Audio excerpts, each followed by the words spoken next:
so much for being here too, conferees, which we won't be having any today, but thank you for being here also. With that, okay. Well, with that, we'll just get right to it.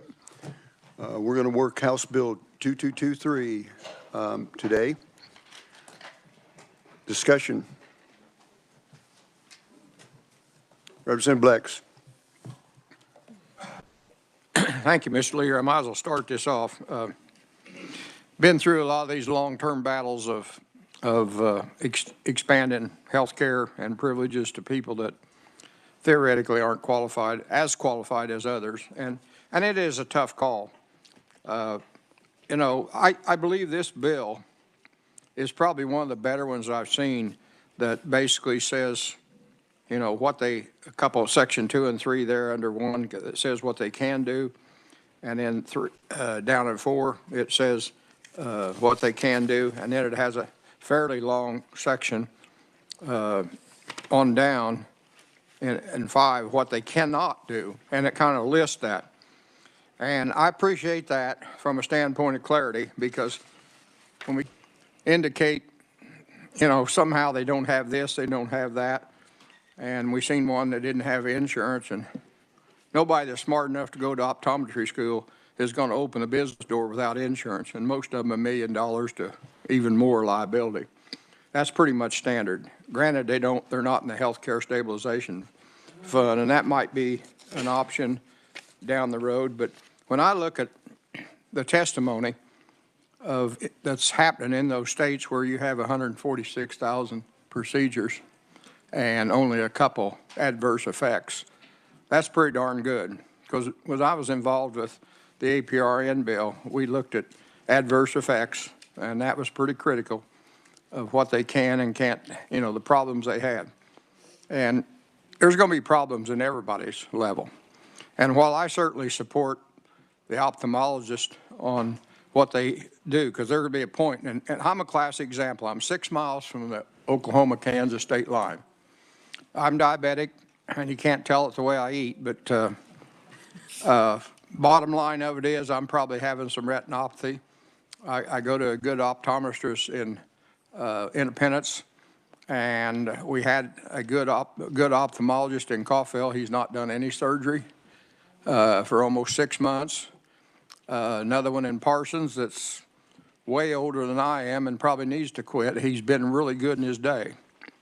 However, it's about a 4-month wait for me to get an ophthalmologist into an optometrist office to see what I think is some changes in my eyes. And I realize that I think most of us know what changes we're having in our own bodies and certainly our vision. That's 6 miles from the Oklahoma-Kansas state line. I can drive 20 miles into Barnesville, which is probably what I'm going to do, and I could have an appointment probably within a day or two with an optometrist that can at least give me an idea if what I think's wrong with my eyes, and I'm not qualified, but at least he can give me the opinion there. He's trained in a lot of this stuff we're talking about that they shouldn't be doing, but they are doing. And I think the expansion, and particularly in rural areas, and I may be off on that, but particularly in rural areas, we're not seeing, you know, I just can't find an ophthalmologist real quick. I mean, that's just a simple fact. I mean, I've been sitting around about 4 months, and yeah, we can get one into the office and that. And my condition I don't believe is critical.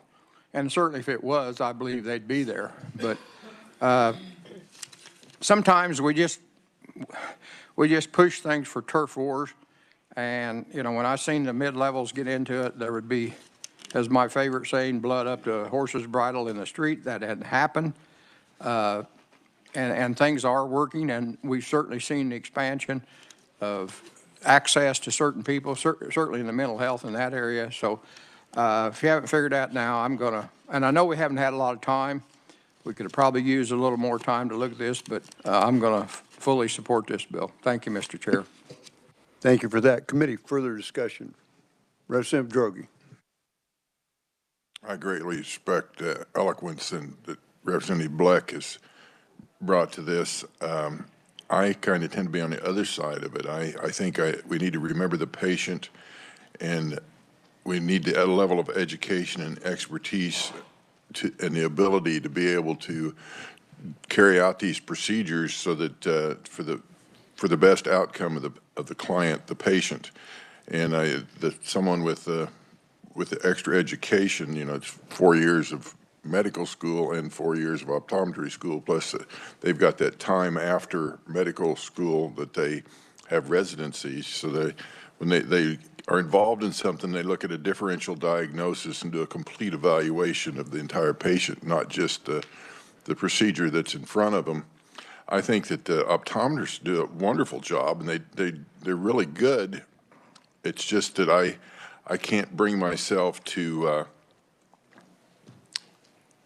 pull back from the expertise. I'm saying, well, we've got this good, but I don't want to pull back here and say, well, we're going to let somebody with less education do that. I just feel like we need to keep the education in there for the protection of the client, the patient.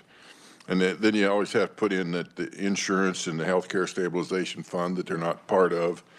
And you mentioned access. I think that I personally have, you know, old enough to have been through a bunch of eye things, and I don't have any trouble getting access. I do have to drive to Emporia, which is 48 miles, but I think it's just important that we have this kind of background and expertise in ophthalmologists to do these procedures.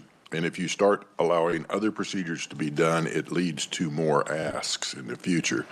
And so I just think that we should stay with ophthalmologists the way they are. Thank you. Very good. Thank you for that. Representative Bueller. Thank you, Mr. Chair. And I'm on the opposite side of my neighbor to my left. And I would say this first off, I do appreciate our ability to talk and debate this bill. This is the third year that I've been in support of this bill. I've been in support of this legislation every year I've been in the representatives, in the House of Representatives. So I start with, this is a procedure that optometrists are trained to do. We heard that yesterday, and in fact, we heard Senator Clifford say that they train to the same standard. An ophthalmologist and an optometrist on the three primary procedures that we're talking about, they do train to the same standard, and they're held to the same level of proficiency when they use it in the states that allow these procedures. So that to me is the starting point. There is a whole list, as everyone has talked about and agreed to, there's a whole list of things that are excluded. So this is not an invasion into the world of ophthalmology. It is the border of where lesser procedures, I think, tend to overlap a little bit.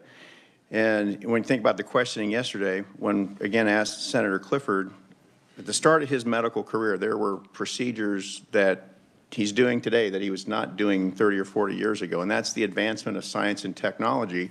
And he also mentioned that, I think in his words, he could train his son to do the procedure. And I think to discount the training that an optometrist goes through in school, their level of training that is focused specifically not on the eye. They're not medical doctors, but they're focused on the eye. So to me, the sum total that builds a skill and an expertise that makes this very relevant for them. And again, it's the YAG, I'm not going to pronounce the last part, the SLT and the PI. Those primary procedures, one of them is a laser that massages tissue, another one reduces pressure in the eye for glaucoma, and the other one removes the cataract film. Those are the three primary things that we're talking about. And if there are schools in 12 states using this, we do have a deficit of health care in this state. I have been a proponent, whether it's dentistry, nurse practitioners, dental hygienists, all of the different compacts. We've done a lot in this committee the last 3 years to expand health care and to make it, to bring people in to practice and to make it more readily available to them. The Healthcare Stabilization Fund, for example, the dentists and pharmacists aren't in that either. And the reason that optometrists aren't, because they can get their malpractice insurance cheaper by not being in the Healthcare Stabilization Fund. So if they were to go into the Healthcare Stabilization Fund and not be allowed to do these procedures, they would be subsidizing everybody else that's in the Healthcare Stabilization Fund. That doesn't sound like a very smart business decision for them or the right thing to do. I would ask, and they're willing to do an attestation, if you will, that if there's some concern about their ability to do this, that there is a successful completion of a 32-hour certification program. If there's any concern, we could offer that as an amendment. I don't think it's necessary, but I think it's part of this bigger, broader willingness to get people comfortable with the topic. Again, like everybody on this committee, we have been inundated with emails on both sides in the last 24 hours. Some say it'd be the end of creation if we do it, and the others saying, hey, this is just a broadening of our scope.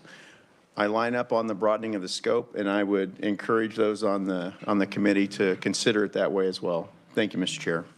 Very good. Thank you for that. Representative Ruiz. Thank you, Mr. Chair.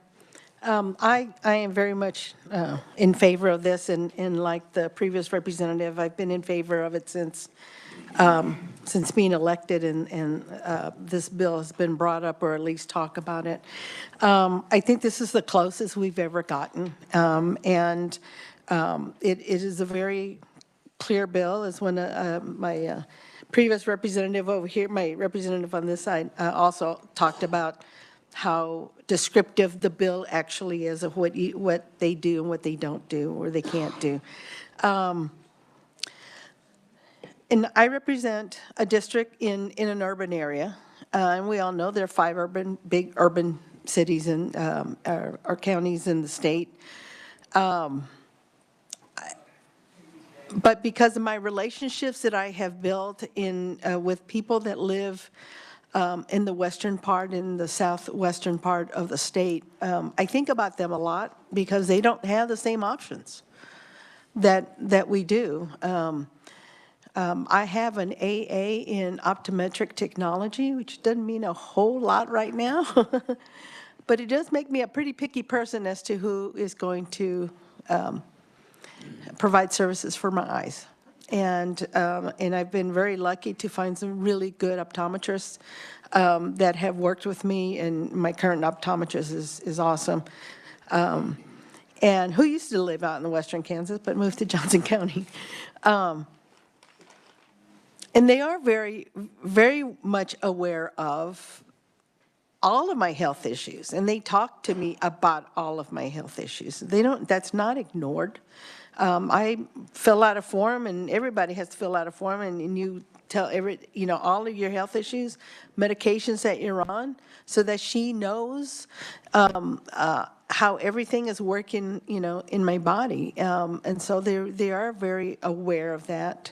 And of course, they're very trained, in the health of the eye. So I just think about access to health care, and I think this committee has been really good about always trying to make decisions based on, will every Kansan have access or increase access to health care? And I think about the folks more in the rural areas of our state, and if this is going to help them have access to health care. And access also means wait times, and the wait times is unbelievable for some folks, and plus the travel, wherever they have to get to, so they can get to the ophthalmologist and have surgery done after maybe they've had surgery for glaucoma. So if the optometrists are trained to do that, I trust that. And if that is going to help with access to care, quicker care, I'm also for that. So I will be supporting this bill. Thank you, Mr. Chair. Very good. Thank you for that. Representative McDonald. Thank you very much, Mr. Chair. This job's kind of fun. One day we'll be on opposing sides on a bill. The next day we will be in lockstep. So, Representative Bueller, you said everything I wanted to say. I really appreciated you clearing up the point about malpractice insurance. I'm looking at this chart we were provided in testimony yesterday, and optometrist pays the same in malpractice insurance currently in Oklahoma as they do in Kansas. I really don't see that as an issue, and I very much appreciate that you pointed out if these optometrists, if this law passes and the optometrists were forced to buy into the stabilization fund, it really would not be to their advantage. It would cost them more, and we would be supplementing everyone else's malpractice with their lack of, I guess, the less risk that they pose. So I very much am in favor of this bill. I appreciate the passion from all of the sides and the efforts both sides have come to try to help educate us, those of us who are not in the job. But at the end of the day, the ability for a patient to access this care and not have to be on painful, lifelong drops, worrying about compliance when a laser procedure would fix it, I think we need we need as much access as possible to that laser treatment within a narrow scope of practice. So I'm an enthusiastic yes. Thank you.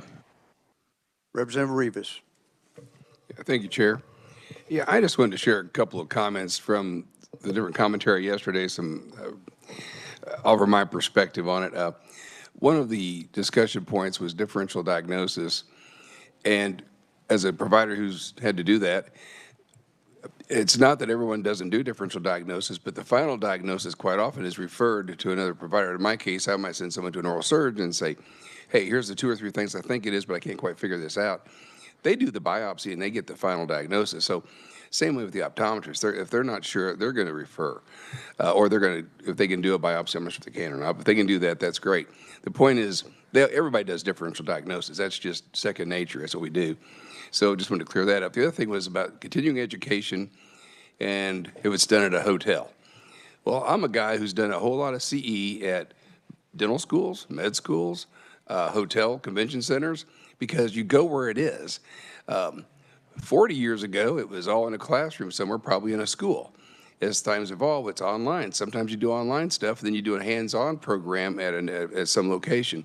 So there's nothing wrong with CE at a hotel site, because oftentimes they're in conjunction with other meetings that are going on with your professional associations or things. So, but vast majority of what I've done has been in dental school, or actually in some med school settings. So I just want to clear that up. The location doesn't matter. It's the quality of the education. And that's also monitored and has to be certified by different agencies. So as long as they're taking the appropriate certified education programs, that's what matters. So I just want to clear that up. And on the malpractice or professional liability, I don't know all that history, but I know back years ago, Kansas had a lot of tort reform issues and professional liability issues, and the Healthcare Stabilization Fund was formed. I don't remember all those details now. I just know dentistry and optometry, I guess pharmacy too, opted out of that because they could get the insurance at a better price, and it was a different world with medicine back then. So that has been a wonderful thing, but there's no need to worry about that. And the other thing that frustrates me is, it's my understanding this conversation has been going on since 2019 in some form or fashion. I don't like, as a provider, being put in a position to play referee for another profession. But the challenge I've got is technology is evolving so fast in every field, not just medical things, that I don't know that our regulations and rules can keep up with how it's evolving. One thing I like about the Dental Practice Act is it doesn't get into all the details on specific procedures. There's a flaw in this, for me, the Optometry Practice Act, because it should be a little more, I guess, broad, where these things, because, I mean, tomorrow could be a new procedure that's quite simple to learn, and it's a great result, but then we're back here again trying to add a procedure. So I think there's a flaw in our system, to put it like that. But so I just want to clear those things up, and it puts me in a frustrating position because I understand both sides. I would love to see both sides sit down and talk. My understanding is this hasn't been going anywhere, and if we have to pass this so they have to sit down and get the regs right to get this right, then I'll have to vote for it, and I don't like it. So I would rather see them as a profession come together and give us a good product. Thank you for that. Representative Steens. Thank you, Mr. Chair, and thank you all for this robust discussion. I get really frustrated with these situations too, because I'm always like, why don't the two sides come together and figure these things out? And so I think the previous representative made a good point about sometimes do we have to pass these things for those discussions to be had. I will say in my own personal experience with optometrists, my spouse who's diabetic went to an optometrist. He was great. He said, you've got some bleeding behind your eye. I think it could cause some blindness.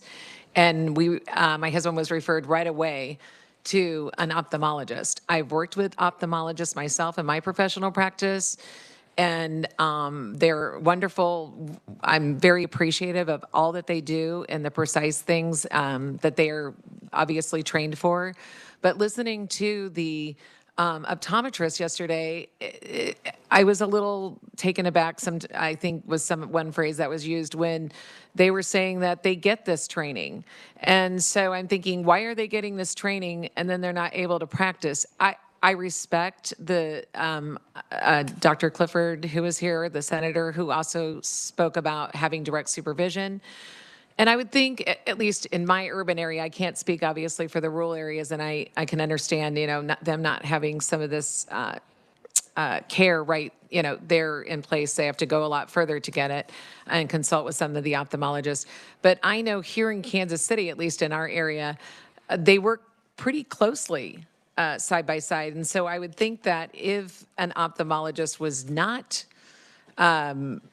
let's just say comfortable with that optometrist doing that procedure, that hopefully that would be something that they would discuss, obviously. But I mean, we all kind of have to prove competency, right? So, and as was mentioned here, there's always changes and CEUs and things that we all have to do for whatever our profession is in the medical field and other professions as well to do that. So I wish the two sides could come together as well, like I said earlier. And, but yeah, here again, I'm thinking these optometrists do have the training. I would hope that they, ophthalmologists, if they did have a problem, they would say so. But honestly, I didn't really hear from a lot of ophthalmologists until like today. So, and I know that they're, I'm sure some of them have a hard time getting up here too. So I want to make that disclaimer as well. I'm not pointing out the ophthalmologists because I'm sure a lot of them are working as well. So, but I want to thank both sides just for coming together here yesterday and testifying for those that were able to be in our conferees. Thank you. Representative Gardner. Thank you, Mr. Chair. I would just like to comment that, we do have quite an excellent healthcare system here in the United States. I owe my very life to them several times over now, and I very much appreciate the care that I've been able to receive here. I think that as we consider this, we should look at how did we get to where we are today, and that gives us some clear guidance about where we go from where we are today to move forward. In the past, those with the highest level of training and experience that are guided by science and technology and statistics have always been at the table and in agreement when, or at least in the discussion, when we move procedures and things to other people besides medical doctors. And so when we come as policymakers and we don't have the majority of doctors on board with this, or the medical doctors that have the training in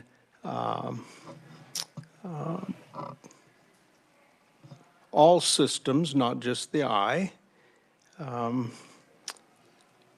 I don't think it's a good idea to start making policy. And so I'm not in favor of moving this forward at this time. I'm not opposed to increasing the number of things that optometrists do, but I think the fact that the ophthalmologists are not on board with this is a clear signal that we shouldn't be getting involved until there's some resolution here. Thank you, Mr. Chair. Thank you for that. Committee, further discussion. Representative Bryce. Thank you, Mr. Chair. I appreciate everybody's comments and I see some optometry friends here also. Appreciate you making the trip. I wanted to just say I'm not on board with this bill. It's not because I have anything, any angst toward optometrists. I have a good friend back home who's an optometrist, and she helps me very much. And I've actually called optometrists working in emergency rooms in rural areas where there's no backup. I have on occasion consulted with an optometrist for an emergency patient. So I'm not at all besmirching optometry, but I would like to frame things a little bit differently. I hear a lot of the discussion being on whether these procedures can be learned by an optometrist and competently done by an optometrist. I don't disagree with that. They can do it.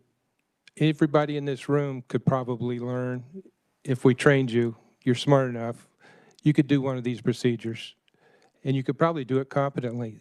So I don't really see the issue at hand being competency. I see, and if you could just humor me for a minute, I used to really like to watch, I forget his name. He's dead now. He was a famous conservative commentator. Oh, William Buckley.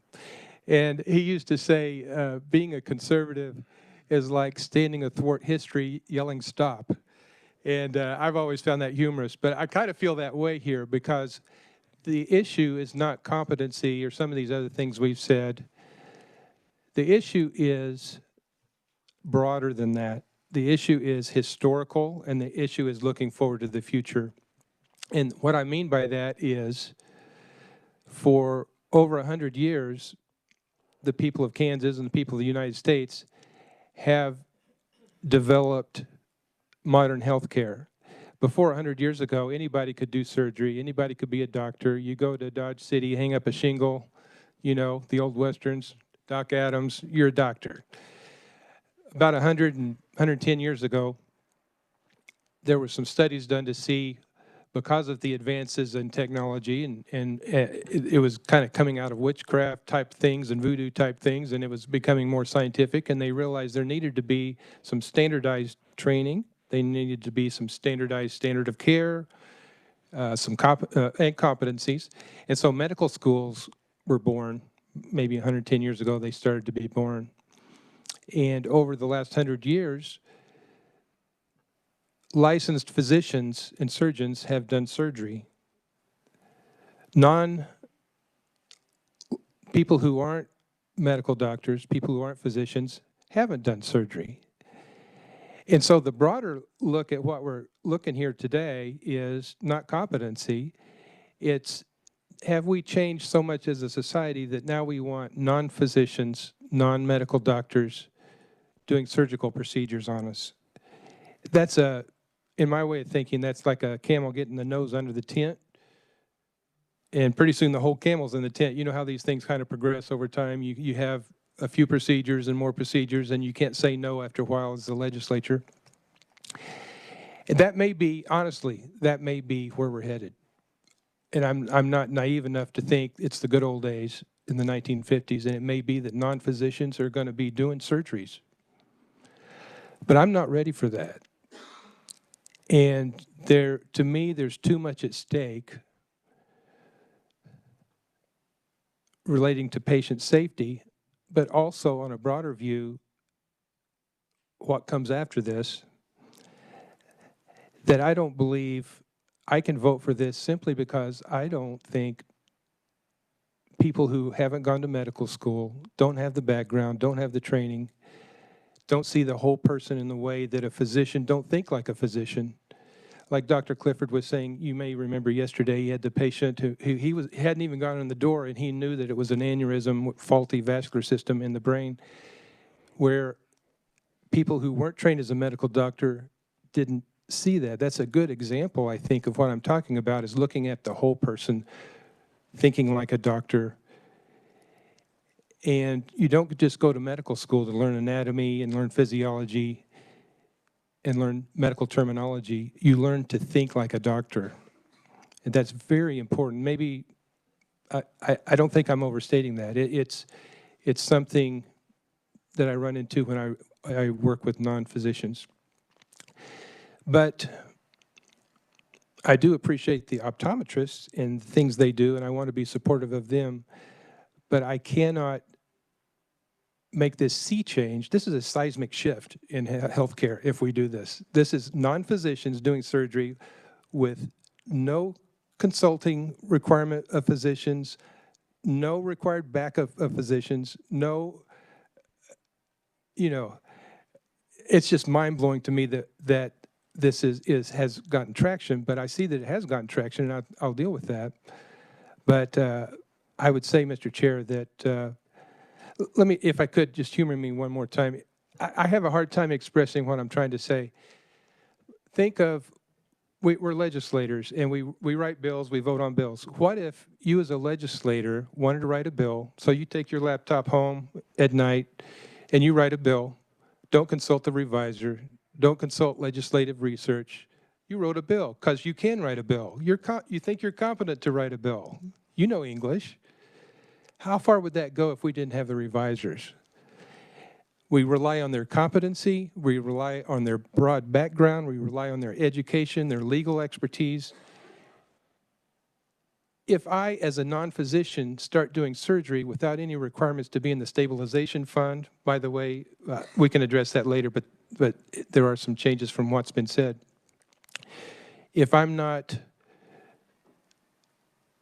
consulting with a physician, I'm not required to be reviewed by a physician. If I'm not required to be under a physician, the physician is not in the loop, I am a non-physician surgeon.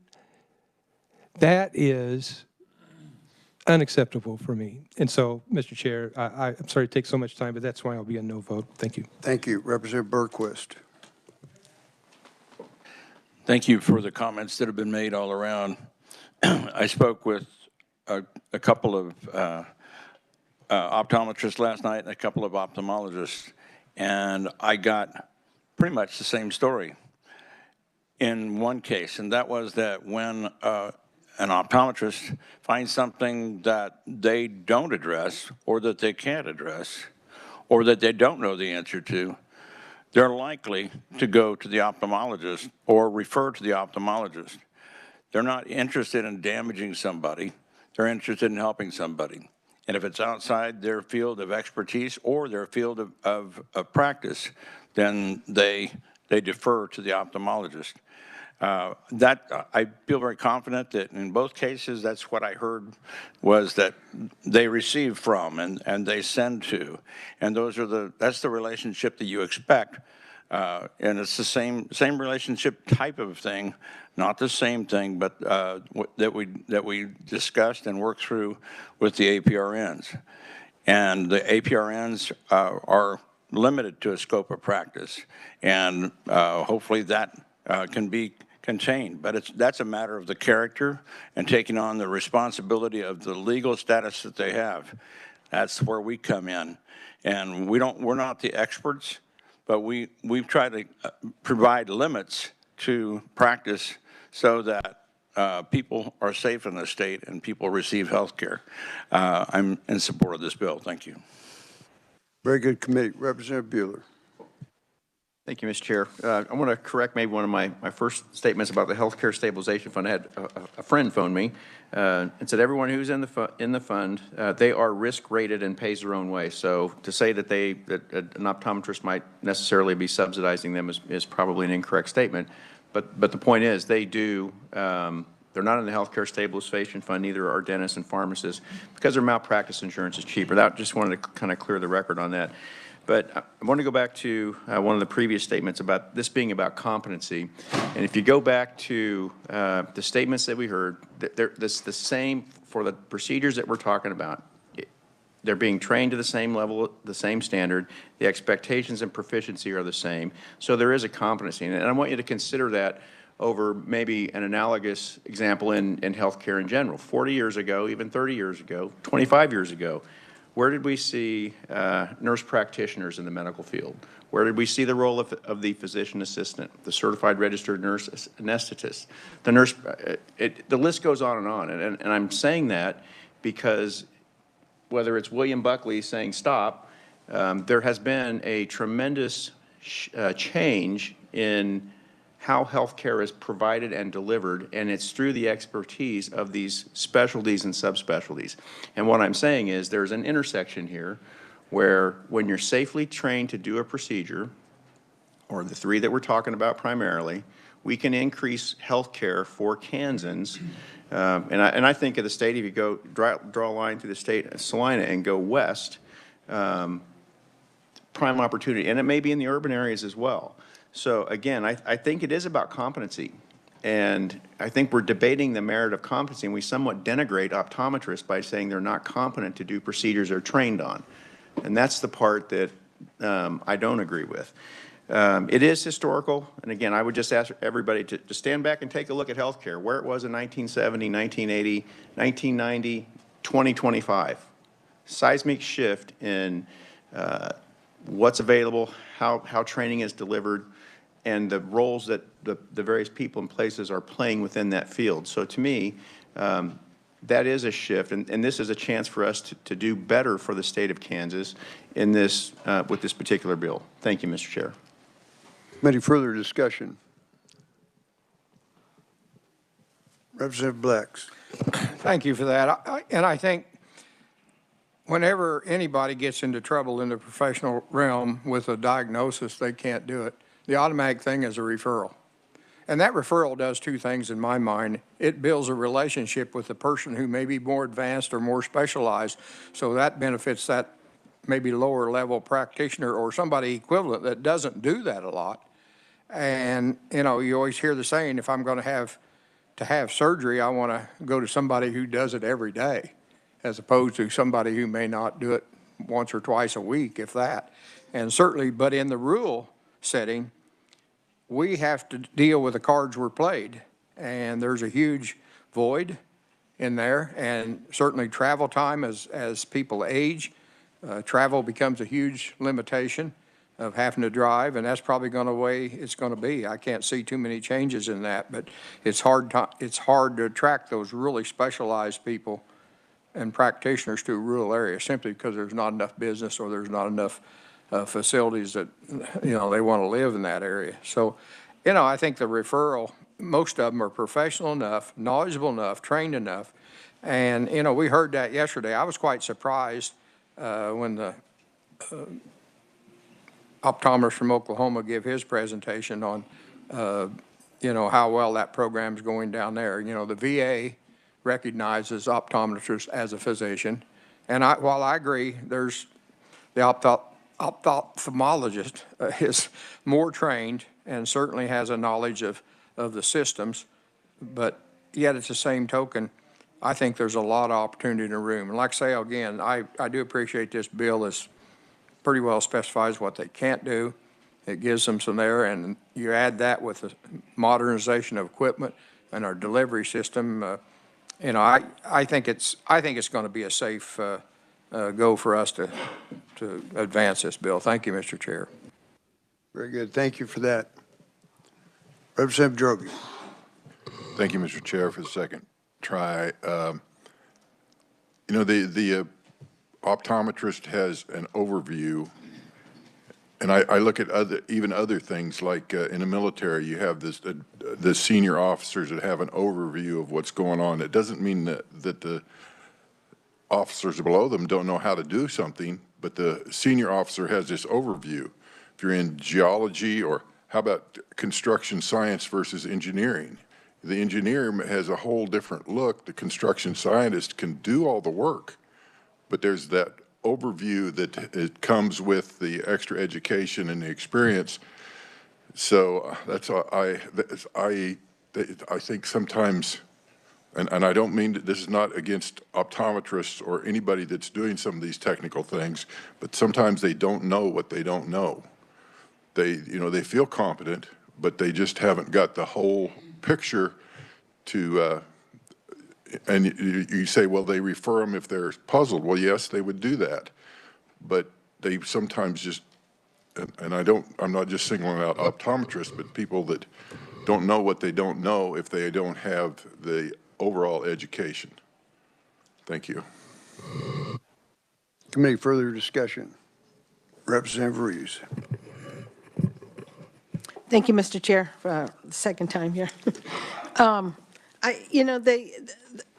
training they're receiving is the correct training. They just can't practice in Kansas.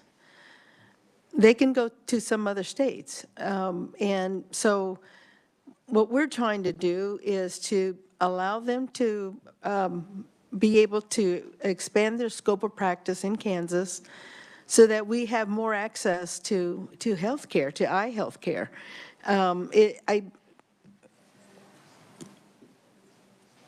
If they are being trained and they have to follow the training and be competent at it, anybody that is graduating with a profession, you have to have competency, and you are tested, you are trained, and you have to pass competencies. And so the optometrists are passing those competencies, let's say when they're being trained in Oklahoma, but they just can't practice their full scope of practice in Kansas. So for us to say that they are not fully trained, it's not correct. They are fully trained. They just can't practice in Kansas, and we want them to practice in Kansas. I would think that we would want that for Kansans. And, the example that the senator spoke to us yesterday about the situation where he was able to walk in and notice something, that comes with experience. Somebody graduating right out of med school, they're probably not going to catch that. That comes with experience too. So it's a great example for him, but it's not an example I think that we should really be. It's just not comparable because that comes with experience. And yes, that is beyond the training, but he's been practicing for a very long time, and he's seen a lot of things, and so that just comes with practice. So again, I'm very supportive of this. The being able to have Kansans have more access to physicians with that are trained in the eye health, whether they are they'll be optometrists, but if we had more ophthalmologists in our rural areas, that would be great too, but this would readily give us more optometrists in our state. And one of the things that really struck with me yesterday was them saying that students who graduated from the school in Oklahoma, 80% of them stayed in Oklahoma. We don't even have a school of optometry in Kansas. So I just don't think we'll be able to expand optometry, have optometrists come to our state and stay here and live here and, have families and we need them. And just like we need so many other health professionals. And if this is a way to attract them to our state and hopefully be able to live in our rural areas, I think this is a win-win for us. Thank you, Mr. Chair. Thank you for that. Committee, further discussion. Committee, we have a member missing that should be back here shortly. We will take a little time. Representative Howell is in another meeting and should be back here just shortly. So while we're doing that, I'll kind of do some wrap-ups here for the end of the deal. And one of the things that I'm going to say is regardless outcome of this issue, when it's over and behind us, it's over and behind us. We can slug it out on another issue, but one thing I've really appreciated about this committee is that when you slug it out, then you shake hands afterwards and there's no hard feelings. So I just want to bring that to your attention. And then I'll also talk about, this is the last meeting of the year. So next week we'll have conference. The bill that was referred to us on the House floor is going to be a next year's issue. So, I just want to thank all of you for your hard work with a new chair that doesn't know what he's doing. I appreciate all your help and patience. Staff, I want to thank you, and Jenna's not here, but I want to thank her revisers and research. Thank you. And of course, Dave, I want to thank him for taking on the job of babysitting me this year, and it's been great. So Max, thank you for all your hard work. Appreciate it very much. It's truly been an honor, and I really appreciate you guys, the way you debate the issues. We walk away, that's on, we're on to the next one. Hell, the next one we're on, same side. So anyway, I wanted to take that just as a minute to stall. We will just pause here for a minute. She had to be in another meeting, and are there any more? Yes, you may. I want to say, Mr. Chair, that Representative some of us may be available during your conference committee, and we'd be more than happy to be silent critics in the gallery. So. And committee, I would appreciate anybody that wants to come to the conference committees and. I mean support. Did I say critic? I meant support. Yeah, or not, depending on what we're doing. So, yeah, it'll be interesting next week. I don't know. I can't say for sure how the conference committees will come out, but I think we'll be fine. So with that, we're just going to pause here for a minute until we get all of our members back, and then Candy. we'll eat Representative Ellis's candy.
Representative Al, we're so sorry to drag you out of that meeting, so do not feel bad about it or anything else. It's just how it works up here sometimes, so I don't think anybody's mad at you. Stopped a couple of fights and other things like that by being out of here, so. Anyway, committee, let's resume our debate on House Bill 2223. And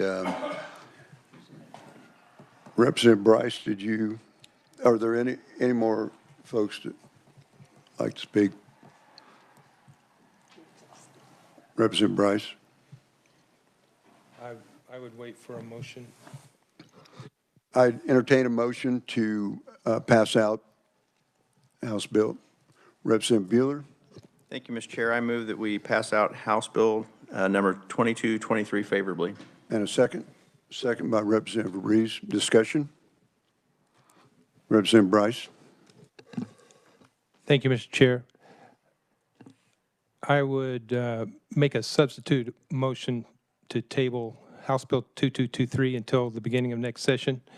And I can discuss why or if this is appropriate time. Is there a second? I'll second. Second by Representative Rivas. Discussion on the substitute motion. Representative Bryce. Yes, sir. Thank you, Mr. Chair. I think there's some things we need to work out on this bill, and I think there are a lot of questions. I know the Board of Healing Arts, when they came and testified yesterday, had a lot of concerns because individuals would be, for the first time, performing surgery without being regulated by the Board of Healing Arts, without being regulated by physicians or surgeons trained to the best of their ability. Also, there's a question about optometrists, how they can best be integrated into the healthcare stabilization fund. That's another issue that needs to be worked out, because if they perform surgeries as non-physicians, they will need to be part of this fund to obtain the appropriate professional liability coverages and so forth. There's an issue with considering how education and residency requirements, continuing education requirements, so forth, would address public safety concerns. And I think Representative Rivas and also Representative Steens and maybe others brought up that really there are two groups in this discussion, and they need to work things out. And honestly, I don't really like being the guy deciding things. I think they need to work out something with delegatory authority, perhaps, because as, you know, thing that you may recall yesterday, the Board of Healing Arts, Susan Giles, said, actually, optometrists can already, through current Kansas law, do these procedures. It's lawful for them to do these procedures they're asking for permission to do. They just have to have a physician in the loop. It's like us passing laws. We get writing laws, we have a reviser in the loop. It's only wise. And so the way to solve this, in my point of view, Mr. Chairman, is to have delegatory authority to where there's an ophthalmologist, in other words, a person who's gone to medical school and trained as a doctor, to be in the loop, because that's what's needed to be a compromise. And when they work that out, we can put it in statute. And the last thing I'll say, Mr. Chairman, before I finish, is I think it's uncomfortable for us as members of the committee to be put in a position where we don't, a lot of us, including me for some of them, we don't grasp fully these surgical procedures that are listed. We look at these letters and we have no concept of the machinery and what's being done. And we especially don't understand Section 5 of this bill that opens up the scope of practice for non-physicians, optometrists, to have more and more surgeries, more and more procedures over time. Yeah. I'm sorry? This is a non-debatable motion, and the chairman messed up on Oh, I'm sorry. allowing this. So, I'm sorry. so while we're doing that, if it's going to be let me just explain. First of all, this kills the bill. The second thing is, though, I think in response to what you were talking about, working it out, this has been tried to be worked out for a number of years, and we've gotten nowhere. on this issue. How long has this issue been going on? 5 years? Longer. And so while I agree with all you're saying, and I'm going to stop the debate after this, and I hope I don't get in a lot of trouble for doing this, but it has been going on for quite some time, and there's been a lot of opportunity to get it worked out. So that's kind of the part that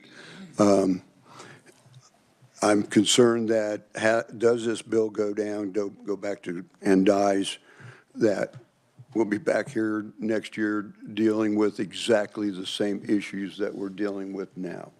And so I don't feel like anybody's real serious about this, working it out like you're talking about. So with that, I'm going to end the debate on that. We're going to vote on it.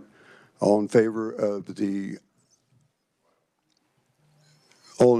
favor of the motion to table this bill,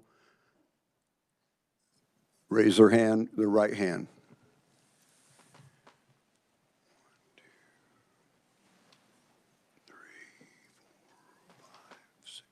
Motion fails. Back on the bill.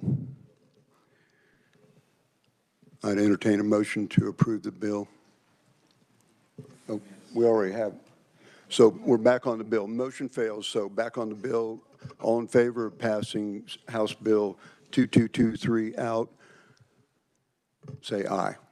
Aye. Opposed, same sign? No. Motion carries. Bill is passed.